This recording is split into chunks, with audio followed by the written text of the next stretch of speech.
breakfast. So, guys, wait, ate. Hindi ko na isasali kasi ayaw niyang maging famous. Dito kami ngayon sa KFC. Ayan o. KFC naman talaga.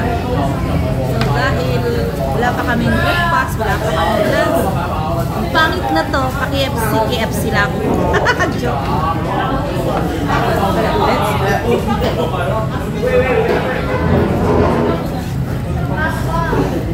Ayan guys, start na. Ano? Gutom na ang pay.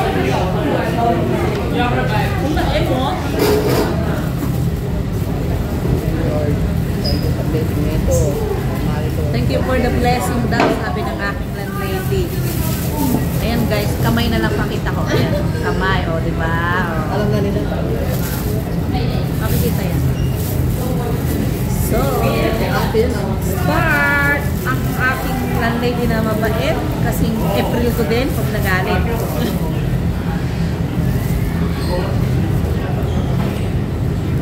Mampatanggal na ano pa guys, stress. Ang lalim naman ng kutsara. Parang haba ng aking lips para pag gano'n. Natawa si ate guys.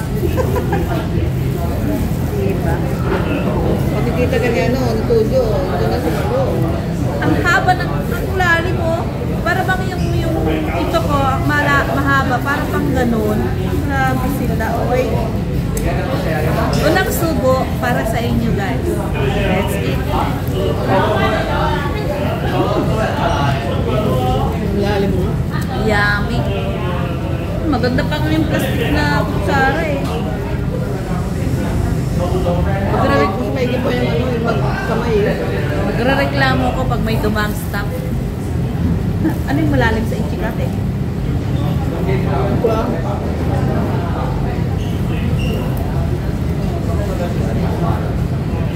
Sila mga daming naiiwan sa loob. Ito yung alaga ko sa sobrang pagmamahal niya yata sa akin. Alam mo, pag may sabi niya, ay, you have morning star. Ay, you have, ganun siya. Sabi ko, ano to may concern. Maano siya, no? Kahit Parang concern siya. kahit sobrang kulit ate.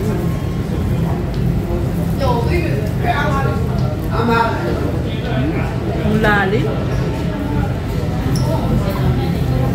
Grabe. Ang lalim na kutsara guys. Oh.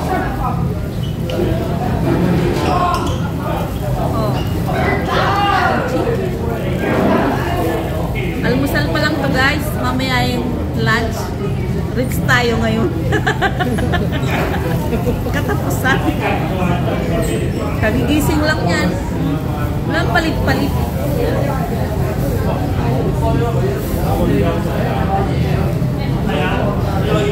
Lalim.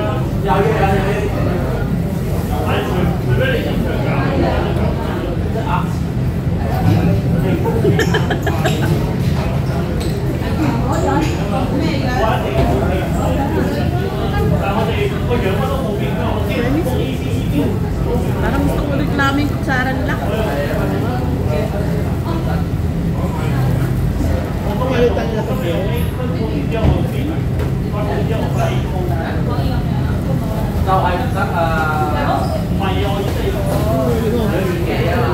Hindi naman sa supervisor, no? Helper lang din. Kuha ka doon sabi ha. Ha? Kuha ka doon sabi ha. Ganun lahat eh, malalim.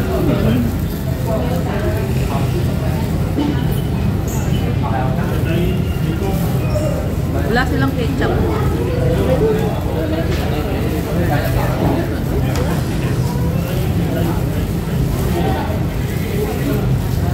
Drumstick. Kusina pala nila yan.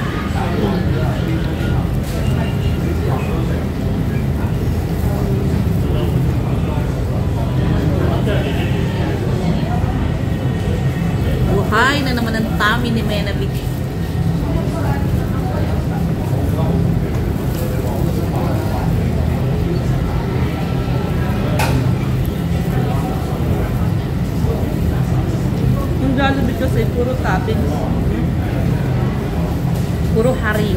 Hindi, tsaka ano, hindi pa masyadong luto.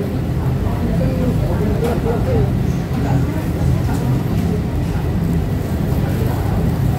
Pero nung may nag-complain na ayos, pero ngayon nung kumain ako din ako doon, hindi ka gaya yun.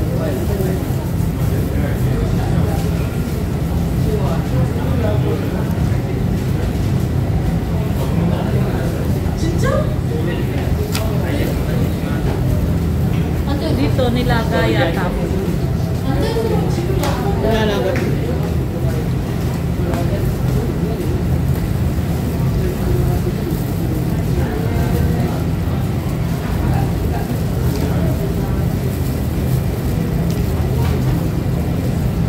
Kasi iba yung texture niya eh. Texture ng nilaga. Wala yung isa kong apartment pa yun, nasa tayo. Pero mag-dinis ako na yun. Sa mga ano. Gusto may tapat ng city.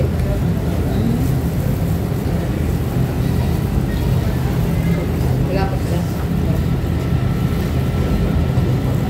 Ilan lang ngayon? Isa lang? Hindi. Dalawa. Kasi nagkrat mo tayo yung isa. Ay, babalik na rin. Eh, ayoko mo ganun dahil. Sa mamaya, madatnan ako ng may-ari. Paano ako, bakit nagpasok ako doon? Eh, babalik na rin yung doon. Saka nalinis na namin, Marlene nga, kaya binigyan ko siya ang 200 kahapon. Kaya masaya siya. Kaya wala daw siyang pangbili ng gamot niya. Ayun. Ang tuwag mo ng tutunin, sabi niya. May 600 kasi yun. Tama.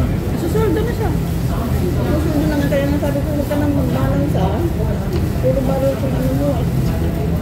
Ito ang ano, arawan sa ninyo, sabi ko. Mahirap yung pautang ganun natin. Kaya nga, dagdag-dagdag yung ilaw niya, tubig niya, hindi niya binayaran. Ako ang nag-abono doon lahat. Paano eh, wala kaming ano na doon, tapos hindi nagbayad sila din, di ba? Oo. Oo, di ako abono lahat ng noon. Mahirap yung paupa na gano'n. Kaya sabi ko, bayaran mo ako ngayon ah. Unfair. Kaya lang ano naman akong pambili ng ano, siya. Hindi, bigay ko sa'yo. Nagbayad ako ng ilaw tubig eh. Hindi ko nga bayad. Kaya lang. Wala akong ano kasi. Wala akong kasi. Part-time, hindi ako makakuha ng work. Kaya sinama ko kahapon para ano. Oh, Mayroon kung siya. kasama, 100 per hour. Extra income. Mahal na yun ah. Kahit hindi na, 80 lang, 70 lang.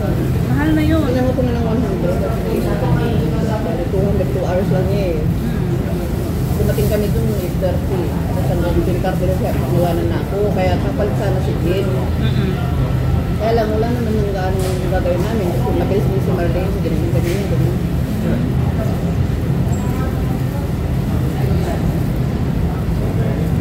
Nasaan na? Hindi binigay Wala guys, buto na. Hindi binigay yung ano mo pa. Sabi ko. Bayad? Dali, bibigay ko na sa'yo. Bigyan natin kaya. Ah, inapunuhan mo. Kaya binigyan ko na siya ng 200 sabi ko. Inasaya siya dahil meron na akong pambili. Pagkita ko sa anak pa. Ano ba yung gamot niya? Ay, blood. Hindi ko gaya ng ano, yung nasa akin. Hindi.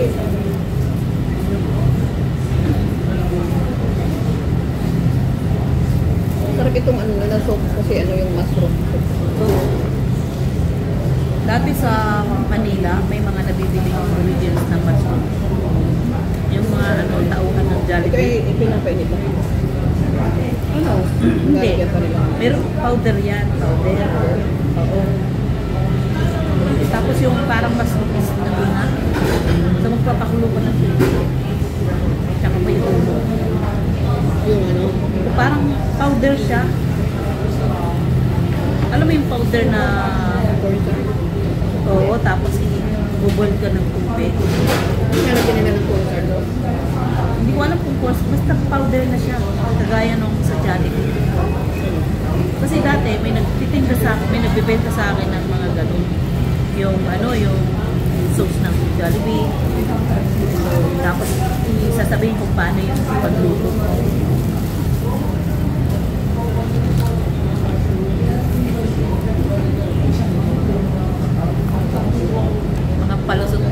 Jollibee, Jollibee crew. Mga supervisor. Pero hindi sila ang magbibenta. Gagamit sila ng tao.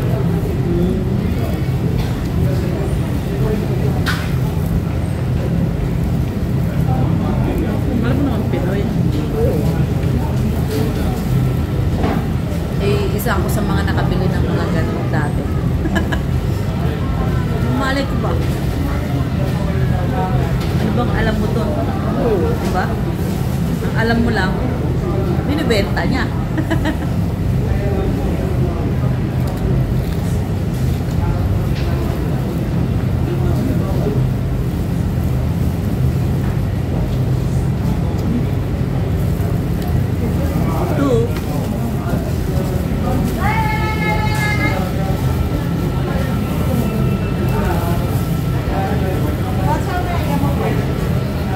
Server nila to yung sa counter, di ba?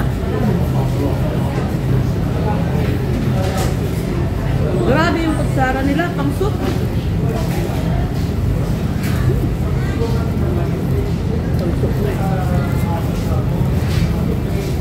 Pang sandok ng soup. Lalim. Yung lalim ng pag-ibig mo.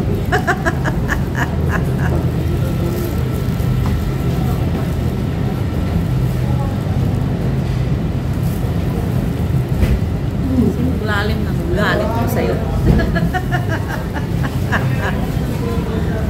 Natawanan lang ako ng lady ko dito. Uy, sarap. May chicken pa rin. Ahoy! Bangga niya. Hindi na ako hindi na. Hindi, buti yung soft drinks lang. Ay, may takip. May takip. Yun lang ang naganon. Talas ng mata eh, no? Talang nakatingin ako sa camera. Habang nakatingin sa camera, yung kabilang side nandun, yung dismosa.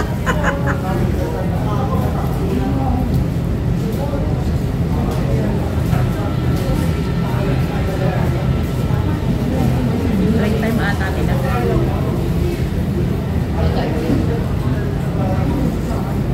Ito, masarap na kutsara sa soup. Di ba? Lalim.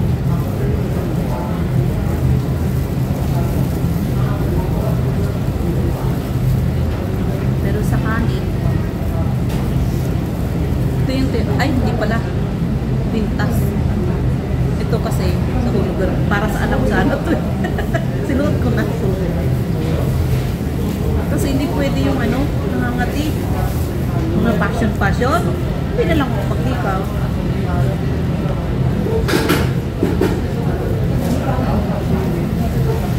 Dati nung birthday ko, may niregalo sa akin sa Ate Berna. Doon ako nag-celebrate ng birthday. Simbahan nila. May regalo sa akin yan, pintas. Si Berna? Saka hikaw. Unang suot ko, nangagtayang ako. Siguro sinunod. Pinamigay ko na lang. Ano yun kasi kaya American Fancy yun. Kahit fancy pa siya.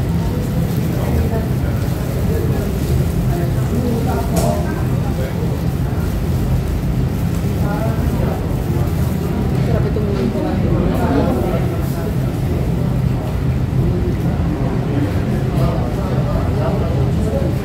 Ang nasasakay mo ba na?